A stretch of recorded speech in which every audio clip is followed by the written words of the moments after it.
Bonjour à tous, je vais vous raconter une histoire vraie. C'est arrivé à ma famille en 2013. C'est une histoire étrange, effrayante aussi, mais vraie. Alors installez-vous confortablement, écoutez bien et préparez-vous. Nous vivions à Belleville, nous étions 2 enfants. Moi et mon petit frère, je suis l'aîné. Nous aimions rendre visite à notre famille, surtout quand nous n'allions pas à l'école. La famille de mon père vivait à Montclair, tout près de chez nous. Nous allions surtout chez nos cousins pour jouer ensemble. J'avais un cousin plus âgé, Paul, et sa petite sœur, Clara. Nous passions nos mercredis et samedis ensemble. Nous allions souvent chez tante Élodie. Elle était respectée dans le quartier, elle était riche, elle aidait beaucoup de gens, nous l'aimions beaucoup.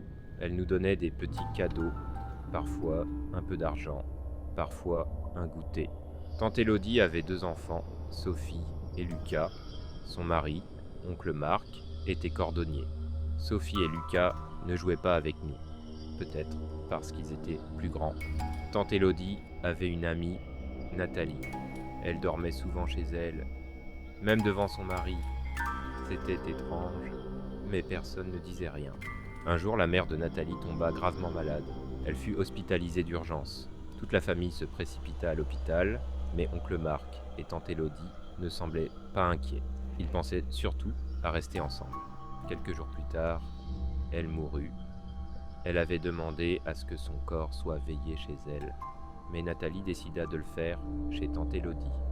La famille protesta, mais Élodie dit « C'est ma maison, c'est ici que ça se passera ». Tout le monde dut accepter. Après les funérailles, les affaires de la défunte furent ressorties. Tout devait être jeté à la rivière. Mais tante Élodie repéra des vêtements qu'elle aimait. Elle prit un maillot de bain et un petit short. Tout le monde trouva cela étrange, mais personne ne dit rien. Peu après, Élodie commença à ressentir des choses étranges. Elle voyait des ombres dans la maison. Elle avait froid et des frissons, même en plein jour. Un soir, Paul et moi devions acheter de l'huile. Tante Élodie préparait des beignets. À notre retour, la cuisine était en désordre. Les œufs avaient disparu. La farine était partout. Tante Élodie était furieuse. Paul dit que la porte était fermée, mais Élodie nous menaça.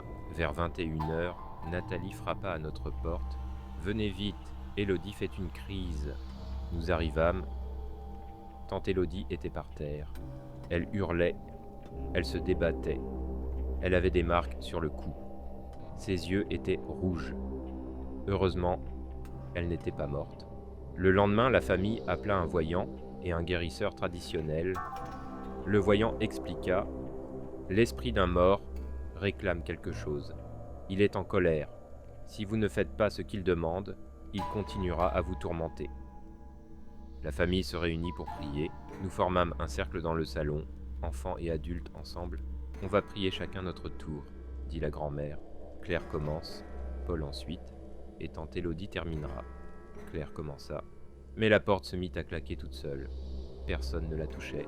Elle continua de prier, tremblante, puis chacun fit sa prière. Quand ce fut le tour de tante Élodie, elle s'étouffa. Elle ne pouvait plus bouger, elle ne pouvait plus parler. Ses yeux fixaient tout le monde, comme pour demander de l'aide. Nous utilisâmes de l'eau bénite.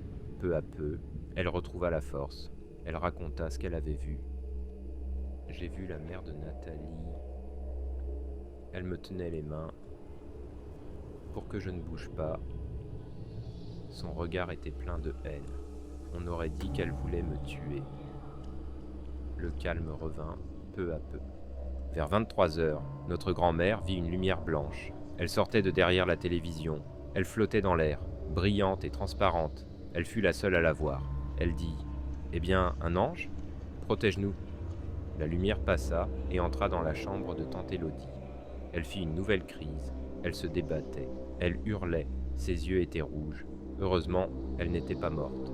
Le voyant expliqua « Vous avez pris quelque chose qui appartenait à un mort.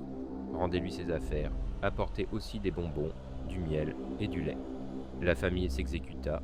Le maillot de bain et le short furent déposés au cimetière. Les offrandes furent données. Après cela, le calme revint. Plus aucune crise, plus aucun phénomène étrange. La vie reprit son cours. Mais chacun savait que cette nuit-là, quelque chose d'invisible avait traversé leur maison. Merci d'avoir écouté cette histoire. Restez prudent avec les objets des défunts. Et rappelez-vous, certaines nuits, certaines choses ne sont pas visibles, mais elles sont là.